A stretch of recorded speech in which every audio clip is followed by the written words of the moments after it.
तो आज का लेक्चर माइक्रोबायोलॉजी में आज से हम स्टार्ट कर रहे हैं। जो माइक्रोबायोलॉजी है प्रोडक्शन की, यानी कि प्रोडक्शन के लिए माइक्रोबायोलॉजी में क्या कैसे हम प्रोसीजर्स करते हैं, कौन कौन से माइक्रोब्स यूज़ होते हैं। क्योंकि जब भी हम बायोटेक्नोलॉजी पढ़ते हैं तो उसमें अगर हम बात करें तो बायोटेक्नोलॉजी में जो सबसे मेन चीज़ें होती हैं वो ना कि मॉलिक्यूलर बायोलॉजी, डीएनए रिकम्बिनेंट जो टेक्नोलॉजी है, डीएनए टेक्नोलॉजी कंप्लीट का, और जेनेटिक्स, बेसिक्स ऑफ जेनेटिक्स जहाँ पे है, या फिर अगर हम सेल बायोलॉजी की बात करें तो उसी के साथ बायोटेक्नोलॉजी का और माइक्रोबायोलॉजी का एक मेन हिस्सा होता है, वो होता है प्रोडक्शन बायोटेक्नोलॉजी। प्रोडक्शन बायोटेक्नोलॉजी को हम बायो प्रोसेस इंजीनियरिंग और प्रोसेस इंजीनियरिंग के साथ ही लेते हैं। अगर तुम फूड बायोटेक्नोलॉजी पढ़ रहे हो तो भी तुम्हें प्रोडक्शन जो बायोटेक्नोलॉजी है वो पढ़नी होती है। इंडस्ट्रियल बायोटेक में भी प्रोडक्शन बायोटेक्नोलॉजी पढ़नी होती है।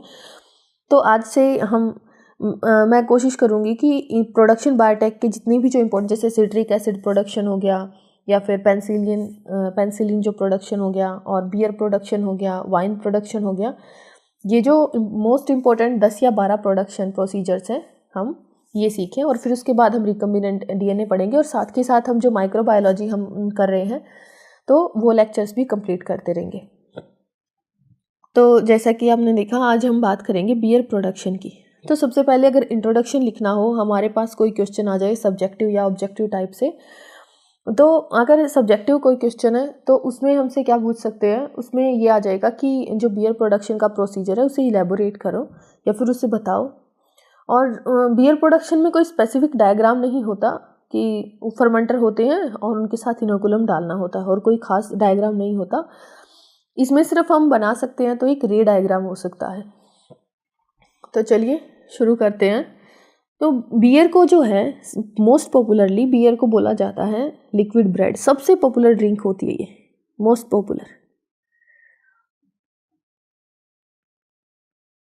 पॉपुलर ड्रिंक होती है बियर, और इसे बोला जाता है ड्रिंकेबल ब्रेड और लिक्विड ब्रेड। इसे लिक्विड ब्रेड भी बोलते हैं। अगर ये क्वेश्चन में आ जाता है, अगर शॉर्ट आंसर टाइप आ गए एमसीक्यूज में कि लिक्विड ब्रेड किस बीवरेज को बोला जाता है, तो वो होता है बियर को बोलते हैं। अब इसमें लिक्विड ब्रेड इसे क्यों बोलते हैं, एक रीज़न होता है, इसमें माइक्रोन्यूट्रिएंट्स बहुत ज़्यादा होते हैं। माइक्रोन्यूट्रिएंट्स में क्या क्या होता है, इसमें मैग्नीशियम होता है, इसमें वाइटामिन्स होते हैं, और अगर हम वाइटामिन की बात करें तो इसमें वाइटामिन बी होता है, वाइटामिन्स बी होते हैं, बायोटीन होते हैं। अब ये सारी चीज़ें आती कहाँ से हैं, देखो जब हम प्रोडक्शन पढ़ेंगे ना तो उसमें आएगा। और इसमें पोटाशियम होता है, और इसमें एक बहुत अच्छी चीज़ है जिसे बोलते हैं फिनोलिक एसिड। इसमें फिनोलिक एसिड होता है और वेनिलिक एसिड होता है। इसमें जो फाइटोएस्ट्रोजेंस होते हैं, अब ये जो फाइटोएस्ट्रोजेंस होते हैं ये कहाँ से आते हैं, ये आते हैं होप फ्लावर से। जो हम एडिशन करते हैं होप फ्लावर का, जो फ्लेवर के लिए काम करता है, उससे हमें फाइटोएस्ट्रोजेंस मिलते हैं। अब ये क्या करते हैं, फाइटोएस्ट्रोजेंस और फिनोलिक एसिड है, ये दोनों मिलके बियर को एक थोड़ा सा बिटर टेस्ट देते हैं, for bitter taste and aroma. ये बियर को एक थोड़ा सा बिटर टेस्ट और अरोमा प्रोवाइड करते हैं। तो अगर हम हिस्ट्री की बात करें तो बैक इन की जो बियर है वो कहाँ से स्टार्ट हुआ, तो ओल्डेस्ट जो बियर मिला है वो 13,000 ईयर्स ओल्ड है। जो रिकॉर्ड्स मिले हैं, कम से कम 13,000 साल पहले कभी बियर बनाया गया होगा। तो ओल्डेस्ट जो अल्कोहलिक ड्रिंक है वो बियर को ही माना जाता है कि इसकी प्रोडक्शन हुई होगी। उसके बाद जो यूरोपियन बियर है, अगर all over the world 13,000 year old है, लेकिन जो यूरोपियन बियर को 3,000 साल तक हम बात कर सकते हैं कि यूरोपियन जो बियर है वो 3,000 ईयर ओल्ड जो उसका रिकॉर्ड है वो। और 3,000 साल पहले जो यूरोपियन बियर है, अगर हम यहाँ पे EU लिख देते हैं तो ये कहाँ कैसे है, ये इसके साथ है फ्रूट्स, हर्ब्स, स्पाइसेस, और ये यूज़ करते थे। इसमें ये जो स्पाइसेस है ना, इनको ऐड करते थे फ्रूट्स और हर्ब्स के साथ ताकि एक्स्ट्रा फ्लेवर आ जाए। ये फ्रूट बियर बनाते थे, इन्होंने फ्रूट बियर बनाना शुरू किया। मतलब जो ओल्डेस्ट बियर है बियर है वो बीवरेज वो मिला फ्रूट बियर के साथ। अब इसके जो रॉ मटेरियल्स होते हैं, अब बियर बनाने के लिए हमें क्या करना पड़ेगा, 3 मेन प्रोसीजर होते हैं। सबसे पहला होता है रॉ मटेरियल्स हमने कलेक्ट किए, उसके बाद जो रॉ मटेरियल्स होते हैं उनकी मिल्चिंग स्टार्ट होती है, और मिल्चिंग के बाद होती है प्रोडक्शन, और फिर उसके बाद होती है फिल्ट्रेशन। देखो ये 4 प्रोसीजर होते हैं। यहाँ है प्रोडक्शन, यहाँ है फिल्ट्रेशन, फिल्ट्रेशन के बाद पैकिंग वगैरह है, यह है मिल्चिंग या फिर जो मिलिंग जिसे बोलते हैं वो, और यहाँ पे, और यहाँ जब प्रोडक्शन होता है तो उसमें होप फ्लावर का एडिशन और वो सब होता है। तो सबसे पहले होते हैं रॉ मटेरियल क्या क्या होते हैं। अब जब हमें बियर बनानी है तो रॉ मटेरियल का तो पता होना चाहिए, उसके बगैर थोड़ी बनेगी। तो रॉ मटेरियल्स में क्या क्या होते हैं, और रॉ मटेरियल्स में इसमें 4 मेन चीज़ें होती हैं, 4 चीज़ें जिनके बगैर बियर बन ही नहीं सकती। सबसे पहला होता है माल्ट। अब माल्ट क्या होता है, माल्ट ऐसे नहीं है, माल्ट कुछ भी हो सकता है, माल्ट कोई भी ग्रेन हो सकते हैं, ये मेज हो सकता है, ये वीट हो सकता है, मेज को ही जैसे जो होती है ना कॉर्न, और बार्ले हो सकता है, ठीक है। फिर होता है दूसरा जो मेन इंग्रेडिएंट होता है वो होता है वाटर। देखो वाटर का बहुत इंपॉर्टेंट रोल होता है, 90% वाटर होता है बियर प्रोडक्शन में, और वाटर का बहुत इंपॉर्टेंट रोल होता है। जर्मनी में कोई फाउंटेन है, जर्मनी में जो बियर बनती है उनका टेस्ट अलग होता है जो कहीं और, जैसे फॉर एग्जांपल जो नॉर्थ यूरोप में जो बियर बनती है उनका टेस्ट अलग होता है जो इटली में बियर बनती है उनसे, क्योंकि इटली में कुछ फाउंटेन्स ऐसे हैं जिनके वाटर में हल्का सा जो सॉल्टी टेस्ट है वो अवेलेबल है, जबकि जर्मनी में कुछ फाउंटेन्स ऐसे हैं जहाँ पे जो वाटर का टेस्ट है वो उनके इलेक्ट्रोलाइट्स अलग है, उसकी वजह से जो बियर का टेस्ट है वो भी बदल जाता है। तो वाटर का बहुत इंपॉर्टेंट रोल होता है और ये 90% पार्ट होता है। फिर आता है इनोकुलम जिसे हम यीस्ट बोलते हैं, यीस्ट इसमें 2 टाइप का यूज़ होता है। और फिर आते हैं इसके बाद जो एडिशन के लिए यूज़ करते हैं वो है होप फ्लावर्स। 4th क्या है, होप, ये है होप फ्लावर्स, यहाँ लिखते हैं इसे। 4th क्या हो गया इसमें, होप। तो मेन इंग्रेडिएंट्स में क्या क्या हो गया, सबसे पहले हो गया माल्ट, 1, 2 वाटर, 3 हो गया यीस्ट, और 4th हो गया होप फ्लावर्स, ठीक है। अब जो माल्ट होता है वो कैसे बनता है और वो सब, तो माल्ट क्या होता है, बेसिकली स्टार्च ही होता है। तो बियर प्रोडक्शन का पहला प्रोसीजर जो फर्स्ट स्टेप होता है उसका वो होता है स्टार्च ऑब्टेनिंग, स्टार्च प्रोडक्शन।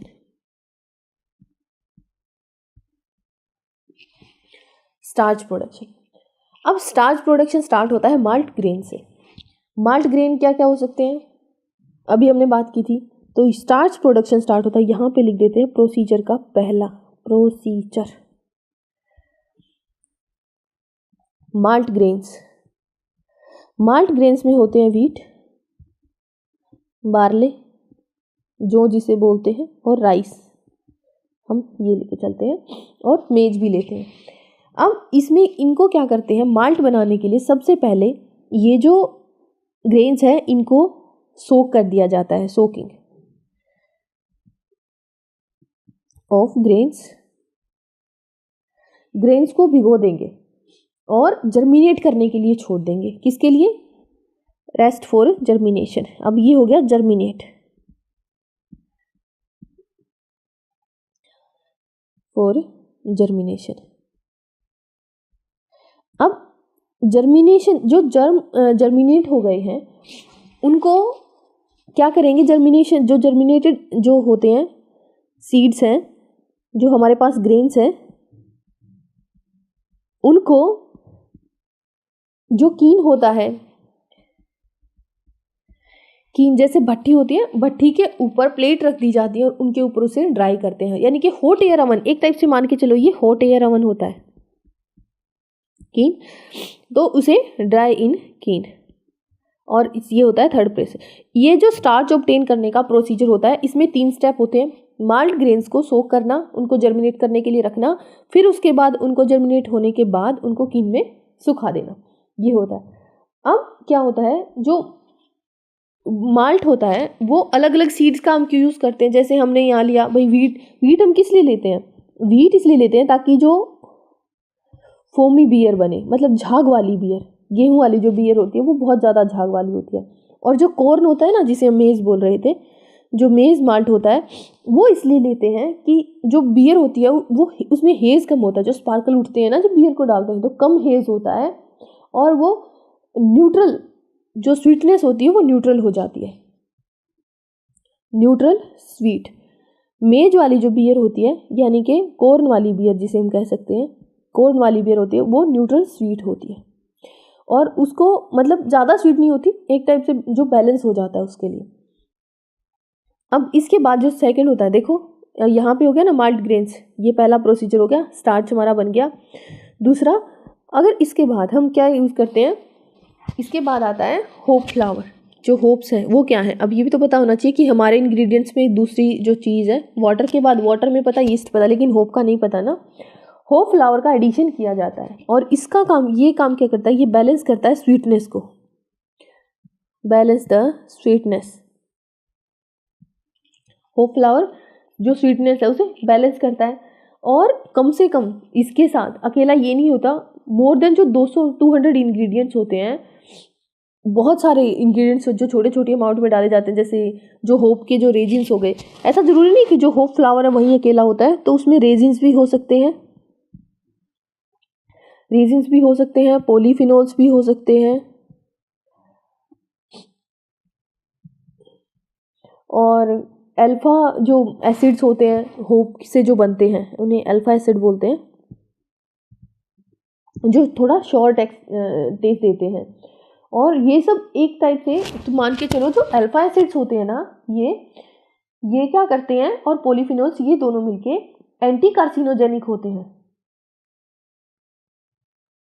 अब कोई कहेगा कि बियर, हाँ बियर बहुत ज़्यादा, ऐसे बोला जाता है कि जो वाइन होता है वो हेल्दीएस्ट बीवरेज होता है, उससे अच्छा कोई बीवरेज नहीं है, सबसे अच्छा बीवरेज वही माना जाता है। लेकिन बियर भी बुरा नहीं होता, इसे ज़्यादा पीना मतलब ये हो सकता है कि उसकी वजह से जो ऑर्गन फेलियर है वो कंडीशन हो जाए, और वो भी टेम्परेचर पे डिपेंड करता है। ऐसा नहीं, जो वार्म कंडीशंस, जो टेम्परेट वाला जो रीज़न होता है, जैसे ये हमारी अर्थ है और यहाँ पे ये लाइन ऑफ ट्रॉपिक है, तो यहाँ पे जो रीज़न होता है ना टेम्परेट वाला, जितना भी रीज़न होता है वहाँ पे लोग इसीलिए ज़्यादा बीवरेज पे फोकस करते हैं, क्योंकि वहाँ का जो टेम्परेचर है वो ज़्यादातर कोल्ड साइड पे ही रहता है, और उनके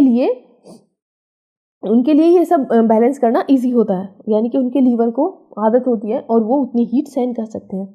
जो नीचे जो सब ट्रॉपिकल या ट्रॉपिकल रीजन वाला जो एरिया होता है, उन लोगों को मतलब ज़्यादा अल्कोहल की जो कंजम्पशन है वो उनको हार्म पहुंचा सकती है, ना कि नॉर्थ और जो सदर्न पार्ट में यहाँ पर आते हैं उनको।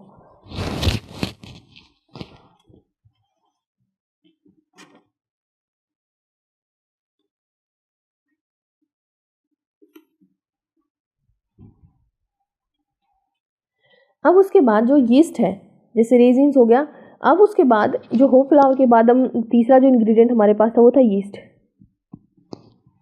वाटर के बारे में हमने बात कर ली कि वाटर का जो टेस्ट है वो बहुत अफेक्ट करता है, रीज़न जो वाटर का जो रीजनल वाटर होता है उसकी वजह से।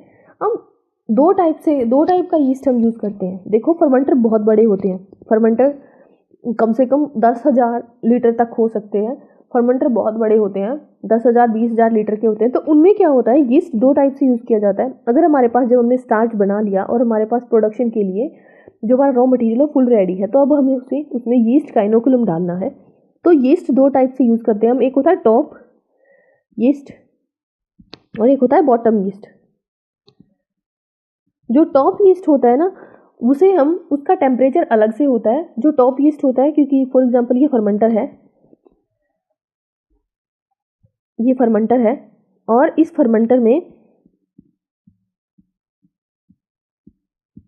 फर्मेंटर में यहाँ तक जो यीस्ट होगा और यहाँ पे जो यीस्ट होगा, तो जो टॉप यीस्ट होता है यहाँ पे टेम्परेचर 15 से 16 डिग्री सेल्सियस रह सकता है। तो यहाँ जो हम यीस्ट की जो लेयर यूज़ करेंगे सरफेस पे, जो सरफेस ऑफ माल्ट होता है उस पर, तो वो यीस्ट होता है सैक्रोमाइसिस सर्विसिया। ये होता है सैक्रोमाइसिस सर्विसिया, थोड़ा बहुत स्पेलिंग ये होता है सैक्रोमाइसिस सर्विसिया। लेकिन जो बॉटम पे जो हम यीस्ट यूज़ करते हैं, यहाँ पे टेम्परेचर सेट हो जाता है 8 to 14 डिग्री सेल्सियस पे जो टेम्परेचर चाहिए होता है, और यहाँ पे जो यूज़ करते हैं हम सैक्रोमाइसिस यानी कि यीस्ट की जो फैमिली होती है उसे बोलते हैं पेस्टोरियंस। ये है सैक्रोमाइसिस पेस्टोरियंस। ये यूज़ होता है 8 डिग्री से 14, और इसे बोलते हैं, ये होता है बॉटम यीस्ट। ये फर्मेंटर की बॉटम पे छोड़ना पड़ता है और इसे बोलते हैं बॉटम यीस्ट। तो इन दोनों की अपनी अपनी प्रॉपर्टी होती है, इनके बगैर ऐसे नहीं होता। फर्मेंटर का काम होता है उसको रोटेट करते रहना, लेकिन हमें 2 टाइप की जो यीस्ट की वैरायटी है वो यूज़ करने में क्यों पड़ा, क्योंकि जो अपर फर्मेंटर का अपर होता है वहाँ पे कार्बन डाइऑक्साइड रिलीज होकर वहाँ पे टेम्परेचर इंक्रीज हो जाता है बैफल्स की वजह से और मूवमेंट की वजह से भी, लेकिन जो बॉटम होता है वहाँ पे जो टेम्परेचर है वो ऊपर के कंपैरिजन में थोड़ा लो होता है। तो इसीलिए टॉप और बॉटम 2 टाइप का यूज़ करना पड़ता है। अब हम प्रोडक्शन प्रोसेस की बात करेंगे। प्रोडक्शन प्रोसेस, अब प्रोडक्शन प्रोसेस में क्या होता है, तो सबसे पहला मेन प्रोडक्शन जो प्रोसेस होता है वो होता है माल्टिंग। अभी हम स्टार्च बनाया था ना, तो वो प्रोसेस, वो किस प्रोसेस से जो हमने स्टार्च की फॉर्मेशन की थी वो की थी हमने माल्टिंग से। अब क्या होता है, ये इसे बोलते हैं माल्टिंग प्रोसेस का जो नाम होता है इसे कहते हैं आर्टिफिशियली इंड्यूस्ड जर्मिनेशन। माल्टिंग का एक नाम होता है आर्टिफिशियली इंड्यूस्ड जर्मिनेशन। अब माल्टिंग के अपने खुद के कुछ स्टेप्स होते हैं। तो सबसे पहला जो स्टेप होता है वो होता है स्टीपिंग एंड एरिएटिंग। और इसमें क्या करते हैं, जर्मिनेट करते हैं, ड्राइंग करते हैं और करिंग होती है। देखो, जर्मिनेशन होता है स्टीपिंग में और एरेटिंग में जर्मिनेशन होता है। जर्मिनेशन के बाद जो ड्राइंग वाला प्रोसेस था ना हमारा, हाफ ड्राइंग वाला, इसमें ड्राइंग होती है और होता है करिंग। अब इसमें क्या होता है, जो ये प्रोसीजर हम फॉलो करते हैं इसमें क्या होता है, जो हाई प्रोटीन जो कंटेंट होता है वो एक टाइप से बियर में इंस्टेबिलिटी क्रिएट कर सकता है। फॉर एग्जांपल, हमने वीट लिया या फिर हमने लिया बार्ले, ठीक है, हमने उनको ग्राइंड करना है, लेकिन वीट और बार्ले में उनको जब हम सोक करते हैं पानी में, तो मैं देखा है उसमें लिखा होता है, जब हम ये खाते हैं जो सोक किए हुए अनाज ऐसे बोलते हैं ना कि ये खाने चाहिए, कि अनाज भिगो के खाना चाहिए, या फिर ओट्स जिसे कहते हैं। ओट्स क्या होते हैं, पहले गेहूं को, बार्ले को या वीट को भिगो देते हैं और फिर उसके बाद जब वो हाफ जर्मिनेट होते हैं तो उनको प्रेस कर देते हैं और उसके बाद उनको रोस्ट किया जाता है। तो ओट्स ऐसे ही होता है, रोस्ट करते हैं, ड्राई करते हैं। तो ऐसे नहीं लिखा होता कि high protein and fibre content. तो वो जो वीट होता है उसमें उनकी वजह से जो ग्रेन्स होते हैं प्रोटीन कंटेंट बहुत ज़्यादा हो जाता है और वो क्या करता है, वो बियर में इंस्टेबिलिटी क्रिएट कर सकता है। तो उसके लिए जो है, जो माल्ट का जो मिक्सचर ऑफ ग्रेन्स है वो ज़्यादा मिक्सचर ऑफ ग्रेन्स वो नहीं यूज़ करते, यानी कि हेट्रोजीनस माल्ट जो होता है, यानी कि कोई ये सोचेगा कि मुझे तो बहुत अच्छे फ्लेवर की बियर बनानी है तो मैं वीट भी ले लूँ प्लस मेज भी उसने ऐड कर लिया और बार्ले भी ऐड कर लिया, तो इसे अवॉइड करते हैं ये ऐड करने से। और उसके लिए फिर प्रोसीजर्स में भी कुछ चेंज करते रहते हैं, उनको बार बार जो है फ़िल्टर किया जाता है और उसका जो ड्राइंग प्रोसीजर है उसको बहुत अच्छे से मेंटेन करना होता है ताकि जो प्रोटीन है वो ज़्यादा अमाउंट में जनरेट ना हो। अब उसके बाद जो प्रोसीजर होता है, जैसे हमने ये बताया, तो जर्मिनेशन हो गया, उनको भिगो दिया रात भर और जर्मिनेशन होगा। तो जर्मिनेशन से पहले जो प्रोसीजर होता है उसे बोलते हैं स्टीपिंग। स्टीपिंग में क्या होता है, जो बार्ले है उसको इमर्स कर दिया पानी में, और कितने टाइम के लिए इमर्स करते हैं,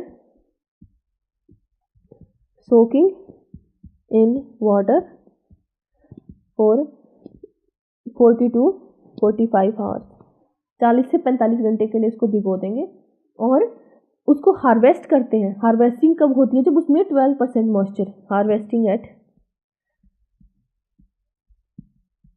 12% मॉइस्चर, ये याद रखना। 12% जो मॉइस्चर होती है उसको तब हार्वेस्ट करते हैं। उसके बाद क्या होता है, जो बार्ले की उसको देखेंगे ना, तो वहाँ पे एक, जब हम भिगो देते हैं, जैसे बार्ले को हमने भिगो दिया, तो जो बार्ले होता है उसके बाहर ना एक हस्क जैसा ऐसे होता है, बार्ले अलग होता है, इस टाइप से होता है बार्ले। तो उसके ऊपर ना हस्क जैसा होता है, और वो हस्क से ना उसको वाइट पार्ट जो वो ऐसे बोलते हैं ना, जो अंदर वाला जो ग्लूटेन वाला पार्ट होता है वो फूल जाता है थोड़ा। उसने वाटर वो रात भर सोख करके रखा तो जर्मिनेट करने के लिए वो फूल जाएगा। अब क्या होगा, तो जो हस्क से ना जो वाइट पार्ट है वो बाहर आ जाएगा, और उस वाइट पार्ट को बोलते हैं चिट, उसे बोलते हैं चिट। और जो तो फिर ये जो बार्ले होता है, यहाँ पे हम लिखेंगे 12% मॉइस्चर के साथ 40-45 घंटे के बाद जो बार्ले हमारे पास बचेगा उसे बोलते हैं चिटेड बार्ले। ठीक है, ये स्टीपिंग के बाद वाला प्रोसीजर। स्टीपिंग से हमें चिटेड बार्ले मिलता है। और फिर होता है, अब उसको हम वहाँ पे छोड़ देंगे। जो चिटेड बार्ले होता है ना, वो 18 से 14 डिग्री सेल्सियस टेम्परेचर पे जर्मिनेट करता है। चिटेड बार्ले हो गया।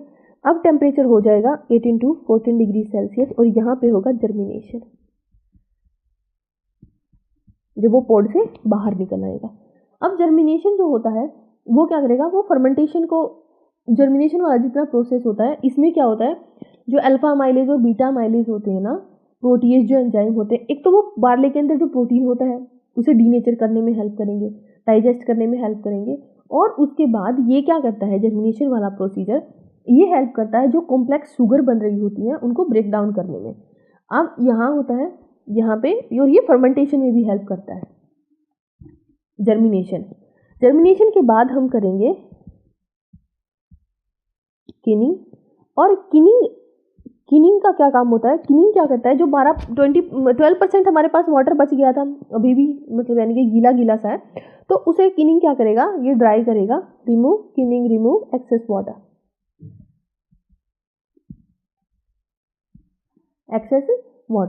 और ये होता है 2 टाइप का, जो किनिंग वाला जो पूरा स्टेप होता है ये दो टाइप से होता है। इसमें एक होता है एयरिंग, ठीक है। इसमें वाटर का जो वाटर को हम 45 से 10 डिग्री तक लेके आते हैं लो टेम्परेचर पे। देखो यहाँ पे वाटर ना 45 degree to 50 degree celsius, maximum 45 होता है मैक्सिमम पे, और जो वाटर का परसेंटेज है वो 10% तक छोड़ दिया जाता है।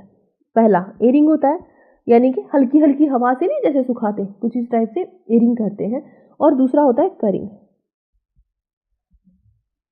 करिंग में क्या करते हैं, करिंग में जो टेम्परेचर है, अब हमें क्या करना है, हमारे पास इतना रह गया, अब टेम्परेचर को इंक्रीज करके 80 degree celsius to 10 degree celsius तक छोड़ देते हैं। अब फुल्ली ड्राई करना है ताकि हम उसे कोर्स ग्राइंड कर सकें।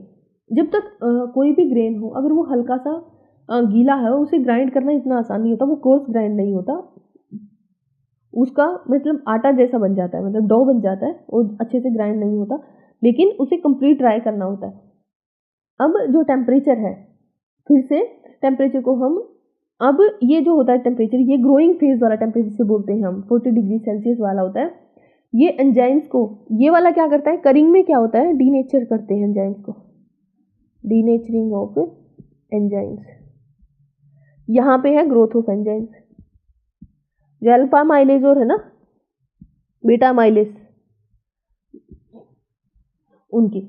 अब यहाँ पे लो वाटर की वजह से यहाँ पे एकदम से पानी बिल्कुल खत्म ही हो जाता है, यहाँ पे पानी 1% कंटेंट भी नहीं रहता है, यहाँ पे 0% हो जाता है। तो इसकी वजह से जो एंजाइम की डीनेचर है, यानी कि उनकी ग्रोथ ऑफ एंजाइम्स जो है वो स्टॉप हो जाती है। और जो रेडिकल्स होते हैं वो रिमूव हो जाते हैं, यानी कि जो आउटर हस्क होती है बार्ले के ऊपर, ये वाली जो हस्क वाला पार्ट होता है वो रिमूव हो जाता है, और कलर हो जाता है ब्राउन, अपीयर, यहाँ पे ब्राउन कलर अपीयर हो जाता है।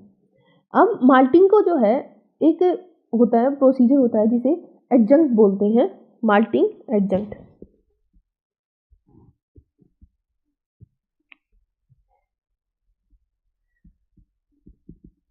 एडजंक्ट। ये वो प्रोसीजर होता है जिसमें जो प्रोटीन और जो ग्रेन्स होते हैं बार्ले के, और वो मतलब डाइल्यूट कर जाते हैं, जैसे होता है ना डेक्सट्रोज शुगर जो होते हैं उसके अंदर जो शुगर वगैरह जो भी होती है, वो उनकी वजह से जो ग्रेन्स होते हैं वो थोड़े मोटे हो जाते हैं, उसे एडजंक्ट बोलते हैं। जैसे ये बार्ले ना फूल जाता है, बस यही प्रोसीजर होता है, एडजंक्ट भी बोल देते हैं, माल्टिंग एडजंक्ट बोलते हैं इसे। अब है ब्रूइंग, ब्रू बनाना, ब्रूइंग। तो इसके जो स्टेप्स होते हैं, ये आ गया सेकंड स्टेप। अभी हमने क्या किया, हमारा फर्स्ट स्टेप था माल्टिंग। माल्टिंग में हमने स्टीपिंग किया और करिंग किया। स्टीपिंग और करिंग दो ही स्टेप है, उनको ऐसे ही लिख सकते हैं। स्टीपिंग में हमने उनको रात भर सोक किया और ब्रीविंग में उनको ड्राई कर दिया, वाटर कंटेंट उनमें से ख़त्म कर दिया। अब ब्रीविंग में क्या होता है, यहाँ पे उनकी जो मिलिंग है वो स्टार्ट होती है, ग्राइंडिंग स्टार्ट होती है। यहाँ पे मिलिंग होती है, मैशिंग होती है। अब हमारे पास मिलिंग जो फर्स्ट प्रोसीजर है ब्रीविंग का, मिलिंग जो होता है इसमें जो जो ड्राइड हमारे पास हमने स्किन से जितना भी जो बार्ले थे वो निकाले और उनको कोर्स ग्राइंडिंग यानी कि दानेदार उसको पाउडर बना लिया और उसे बोलते हैं, जो कोर्स ग्राइंडिंग होती है। और जो हमारे पास मटेरियल आता है उसे बोला जाता है गीस्ट, उसे बोलते हैं ग्रिस्ट। अब ग्रिस्ट के साथ एक प्रोसीजर होता है, यहाँ पे लिखते हैं फॉर्म्स ग्रिस्ट। अब ग्रिस्ट के साथ प्रोसीजर होता है उसे हम बोलते हैं मैशिंग। नेक्स्ट प्रोसीजर होता है मैशिंग, जो हमें क्या बना के देता है। मैशिंग क्या होता है, मैशिंग प्रोसीजर में हम मैशिंग जो प्रोसीजर होता है इसमें होता है गीस्ट प्लस वार्म वाटर। अब फिर से हम इसमें वाटर ऐड करते हैं और यहाँ पे जो टेम्परेचर है, यहाँ पे 60 to 70 डिग्री सेल्सियस जो है टेम्परेचर फिर से आ जाता है। अब एक टाइम से क्या होगा, हमने पहले सुखाया क्योंकि हमें वो एंजाइम्स नहीं चाहिए थे, प्रोटीन थे, वो उन्हें डीनेचर करना था। लेकिन अब फिर से हमने इसमें गर्म पानी डाला और टेम्परेचर को वहाँ तक लेके गए। अब क्या होता है, अब जो सिंपल शुगर होती है ना स्टार्च में, फॉर्मेशन ऑफ सिंपल शुगर,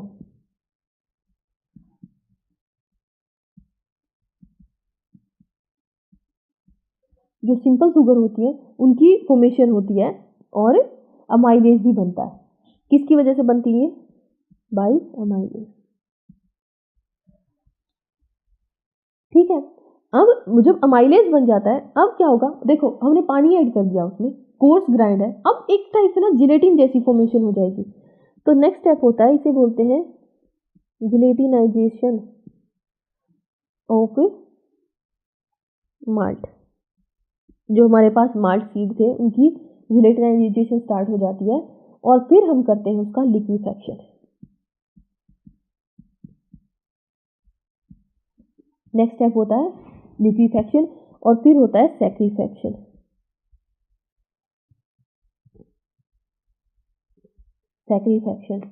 सैक्रिफैक्शन के बाद होता है जो डेक्सट्रीन माल्ट बन जाता है, उसमें माल्टोज का जो कंटेंट होता है वो रिड्यूस हो जाता है। देखो यहाँ पे क्या है, जेलेटिनेशन में क्या होता है, उसमें हमने पानी डाल दिया, एंजाइम जो अमाइलेज है वो बन गया, उसकी वजह से जो शुगर है वो बन गई।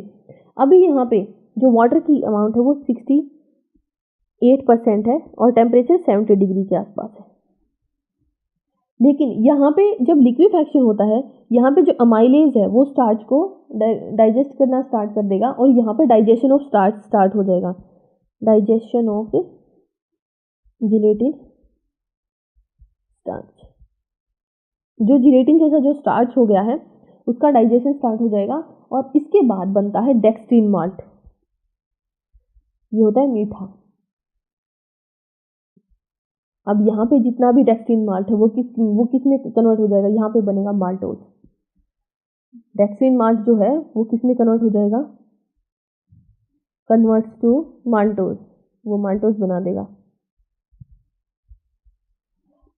देगा और यहाँ पे जो टेम्परेचर है वो फिर से 70 to 78 डिग्री सेल्सियस। अब यहाँ पे वाटर कंटेंट जो है वो रिड्यूस होता जा रहा है और जो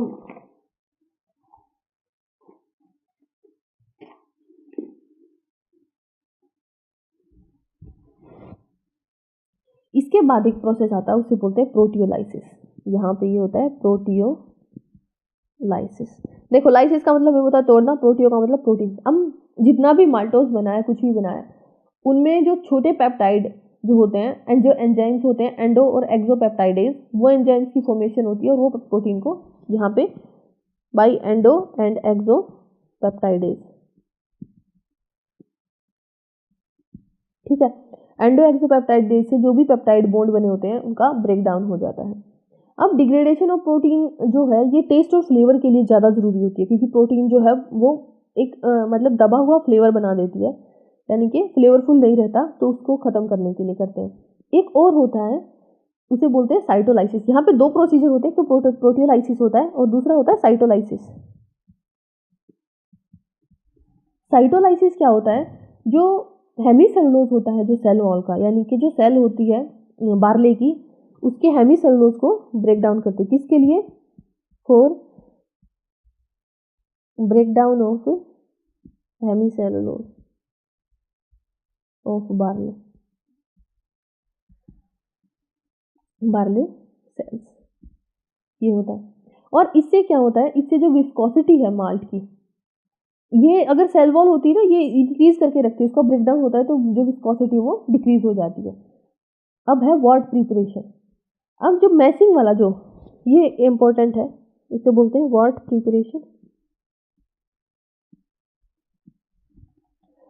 वॉट प्रिपरेशन इसी का हिस्सा है। जब हम माल्टिंग पूरी कर रहे हैं तो जो माल्टिंग जो मैशिंग कंटेनर्स होते हैं जिसमें लिक्विड मैश हम जो भी है हाई शोर जो कंटेनर्स होते हैं, उनको 1 मिनट में ऐसे बोलते हैं, मतलब इंक्रीज करते हैं उनका 1 डिग्री सेल्सियस, और इसको कंटेनर में डालते हैं।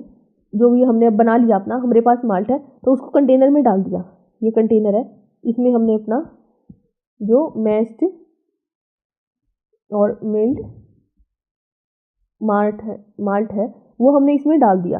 ठीक है, अब क्या करेंगे, वॉट बनाने के लिए इसको थोड़े टाइम के लिए 60 to 65 डिग्री पे गर्म करेंगे। इसको फर्स्ट क्या करेंगे, इसका फर्स्ट प्रोसीजर होगा 60 to 65 डिग्री सेल्सियस पे हीट करना टेम्परेचर फॉर 30 to 45 मिनट। ठीक है, फिर उसके बाद 30 मिनट को मान के चलो, हमने 40 मिनट तक इसको 60-65 डिग्री पे गर्म किया। लेकिन आफ्टर 40 मिनट्स, 40 मिनट के बाद सेकंड स्टेप स्टार्ट होता है। उसमें क्या करते हैं, जब तक टेम्परेचर 70 डिग्री नहीं चला जाता, यानी कि नेक्स्ट 15 मिनट तक, 45 से 50 मिनट तक, 15 मिनट तक कंटिन्यू हर मिनट 1 डिग्री टेम्परेचर इंक्रीज करते हैं। Increase in temperature 1 degree Celsius पर मिनट टिल 1 डिग्री सेल्सियस पर मिनट। इसको यहाँ लिखते हैं, शायद दिखेगा नहीं, यहाँ से हटा के देखो। जब 40 डिग्री सेल्सियस टेम्परेचर हो गया, 45 मिनट तक हमने कर लिया गर्म। अब नेक्स्ट के जो कुछ टाइम, नेक्स्ट जो सेकंड स्टेप होगा वहाँ पे क्या करेंगे, 45 मिनट के बाद increase in temperature 1 degree Celsius पर मिनट। 1 मिनट में 1 डिग्री इंक्रीज करना है till temperature reach 70 degree Celsius. जब तक टेम्परेचर 70 डिग्री सेल्सियस नहीं हो जाता तब तक हर मिनट 1 डिग्री सेल्सियस बढ़ाना है, यानी कि 15 मिनट और चलाना है। 60 डिग्री हमारे पास टेम्परेचर है, 45 मिनट हमें हो गए हैं लगे हुए। अब हमें 15 मिनट हर मिनट पे 1 डिग्री तापमान और बढ़ा देना है। ठीक है, अब क्या होगा, अब हमें हमारे पास एक लिक्विड मिलता है जिसे हम वॉट बोलते हैं। जो लिक्विड बन गया ना अब इसके अंदर इतना गर्म करने के बाद, टोटल इसको 70 डिग्री सेल्सियस तक पहुंचाने के बाद और इसको कम से कम 1.5 घंटा गर्म करने के बाद जो हमारे पास लिक्विड बनेगा उसे हम बोलते हैं वॉट। और इसमें क्या होता है, इस वॉट में यहाँ पे प्रेजेंट होती है 10% शुगर। ठीक है, ये प्रोसीजर होता है वॉट फॉर्मेशन का। अब आता है लोटरिंग। लॉटरी ही होता है, एक टाइप से लॉटरिंग ही होता है। इसमें क्या होता है, जो वॉट होता है उसे सेपरेट करना, सेपरेशन ऑफ वॉट।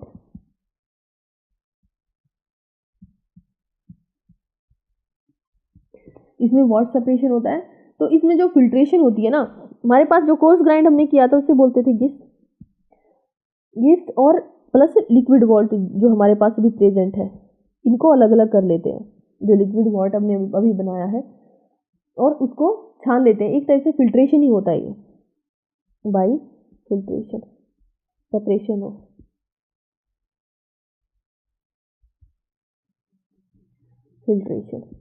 फिल्ट्रेशन करके इनको अलग अलग कर दिया। और जब तक इसको रिमूव करते हैं, जो पार्टिकल होते हैं इसको रिमूव करते हैं, removed by flowing hot water.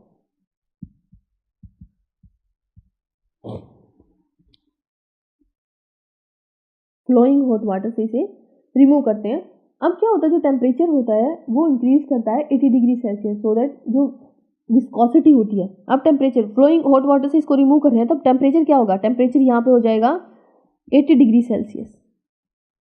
यहाँ पे टेम्परेचर 80 डिग्री सेल्सियस हो गया है और विस्कोसिटी जो है वो डिक्रीज होनी। देखो जैसे जैसे टेम्परेचर बढ़ेगा जो वाटर है वो ज़्यादा लिक्विफाई हो जाएगा एंड विस्कोसिटी डिक्रीज। और इससे क्या होता है, जो फिल्ट्रेशन है वो आसान हो जाती है। उसमें पानी डालते हैं वॉट में और होता है, अब वॉट की जो है बॉइलिंग स्टार्ट होती है। अब आता है थर्ड स्टेप। पानी इसमें अभी पानी इसमें है। अब आता है थर्ड स्टेप, इसे बोलते हैं होप्स एडिशन।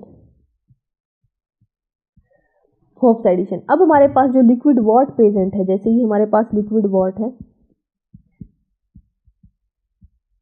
लिक्विड सेपरेटेड और फिल्टर्ड वॉट।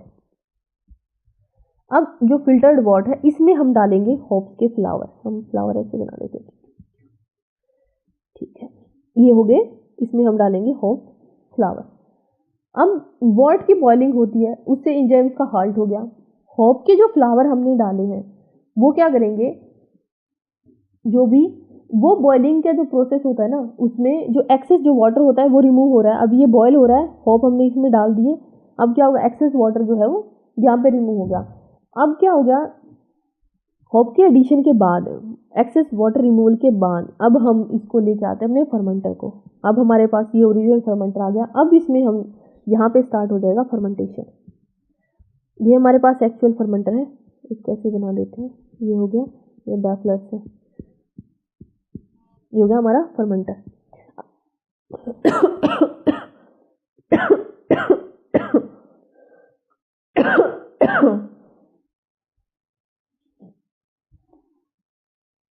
ये हो गया हमारा फर्मेंटर।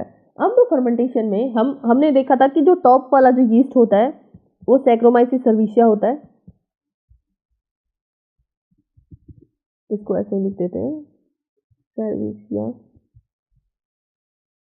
मैं ये क्या लिख रही हूँ,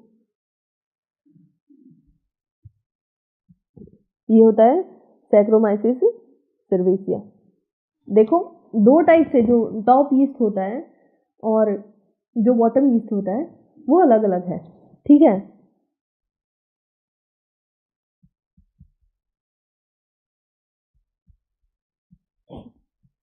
जो टॉप यीस्ट है और बॉटम यीस्ट है वो अलग अलग है। तो टॉप यीस्ट तो सैक्रोमाइसिस सर्विसिया ही रहेगा सब में, लेकिन जो बॉटम यीस्ट है ना वो हमने क्या था, सैक्रोमाइसिस, ये था सैक्रोमाइसिस पोस्टोरियन, सैक्रोमाइसिस पोस्टोरियन ये था। और एक और होता है इसके लिए यूज करते हैं उसे, कुछ कार्ल्सबर्ग है का, शायद कार्ल्सबर्ग, हाँ ये है, थोड़ा स्पेलिंग का ध्यान कर लेना, सैक्रोमाइसिस कार्ल्सबर्ग। तो ये यूज करते हैं। अब ये हो गया बॉटम यीस्ट। बॉटम पे टेम्परेचर कितना रहता है, 8 से 14 डिग्री सेल्सियस। अपर टेम्परेचर जो है वो ज़्यादा रहता है, 15 से 16-17 के आसपास। ये 8 के आसपास आ जाता है, 8 से 11 डिग्री सेल्सियस के आसपास बॉटम वाला जो टेम्परेचर है वो रहता है। अब कितना, अब ये देखना है कि इनोकुलम कैसे यूज करते हैं, कितना होता है इनोकुलम। इनोकुलम हम 0.3 kg यीस्ट ये लेते हैं, ये क्वेश्चन आ जाता है, पर हेक्टोलीटर वॉट के लिए। 1 हेक्टोलीटर हमारे पास अगर वॉट है, यानी कि 1000 लीटर जो हमारे पास वॉट है, तो उसके लिए हम 0.3 kg यीस्ट हम यूज लेते हैं। 1 हेक्टोलीटर वॉट के लिए हम जो है 0.3 kg यीस्ट यूज करते हैं। और यीस्ट क्या करता है, अब जो रिएक्शंस होती हैं उन पे ध्यान देना। यीस्ट है, यीस्ट क्या करेगा, यीस्ट को मिल गया स्टार्च यानी कि sugar, favourite food starch and sugar yeast का। तो यीस्ट उस पर एक्शन करेगा और वो क्या बनाएगा, कार्बन डाइऑक्साइड और बनाएगा अल्कोहल, है ना, जिसके लिए हम अब तक प्रोसीजर कर रहे हैं वो तो बनेगा ही। और उसके साथ ही बिल्कुल small amount of acetic acid, जिसकी वजह से थोड़ा खट्टापन होता है बियर में, और थोड़ा सा बनाएगा ग्लिसरॉल। ये जो सेल होती है ना, जो सेल साइकिल होती है यीस्ट की, जो सेल होती है वो ऐसे चलती है। ये सेल साइकिल में हम पढ़ेंगे, जो बैक्टीरियल ग्रोथ साइकिल होती है या फिर वायरल या फिर फंगस ग्रोथ साइकिल होती है। तो ये जो स्टेशनरी फेज के बाद जब डेथ फेज होता है ना, तो जो यीस्ट की जो सेल मरती हैं, डेथ होती है, तो उनसे बनता है ग्लिसरॉल। अब है CO2 जो है उसे हम कलेक्ट कर लेते हैं, जो टैंक के ऊपर जो टेम्परेचर बढ़ाने का काम कर रही है, यहाँ पे, यहाँ से बबल्स जाएंगे, यहाँ से बबल्स जाएंगे, यहाँ CO2 जो कलेक्ट होगी, CO2 collected for carbonation, CO2 ये कार्बोनेशन के लिए यूज़ कर लेते हैं बाद में झाग बनाने के लिए। कार्बोनेशन का प्रोसीजर कोल्ड ड्रिंक्स में हमेशा से यूज़ होता है, तो कार्बोनेशन के लिए यूज़ कर लेते हैं। और उसके बाद ये जो प्रोसीजर है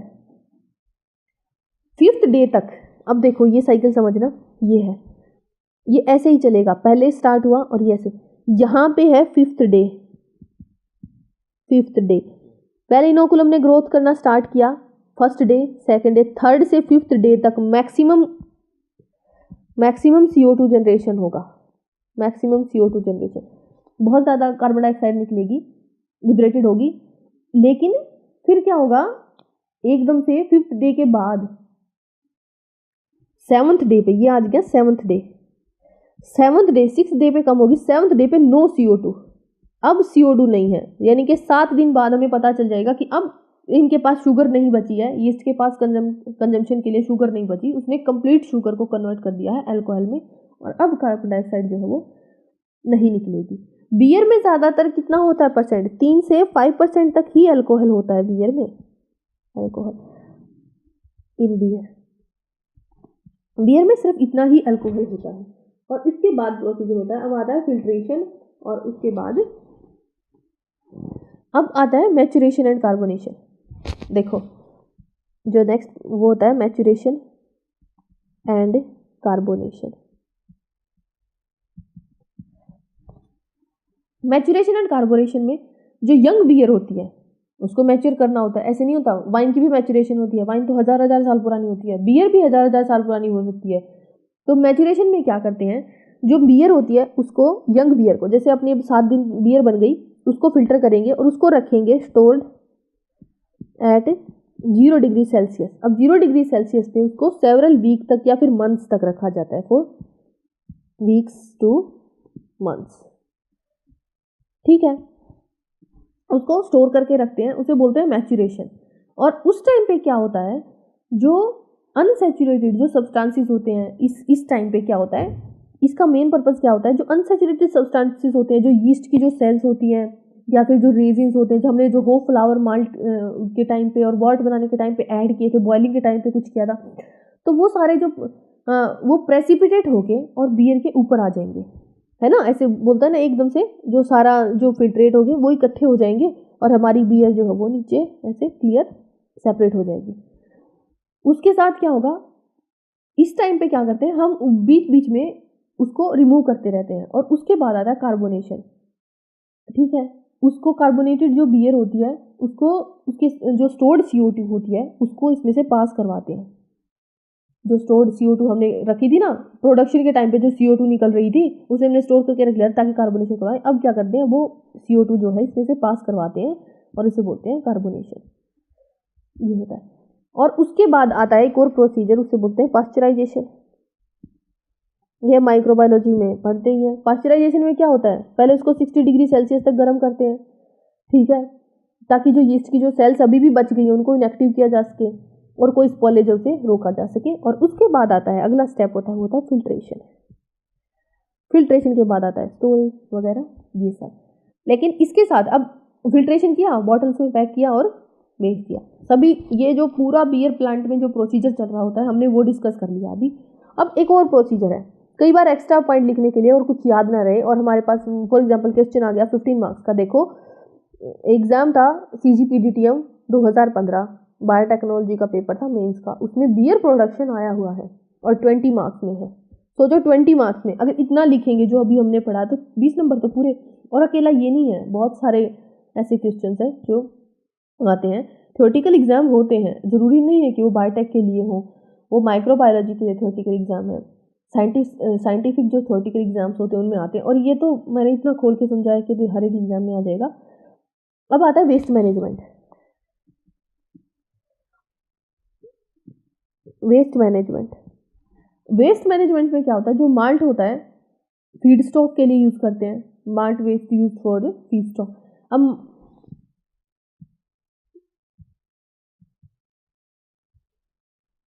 जो माल्ट का जो वेस्ट बचता है ना, हम छानते हैं उसको, और जो यीस्ट के बाद जो वेस्ट बचता है उसे माल्ट वेस्ट फॉर फीडस्टॉक उसे यूज कर सकते हैं।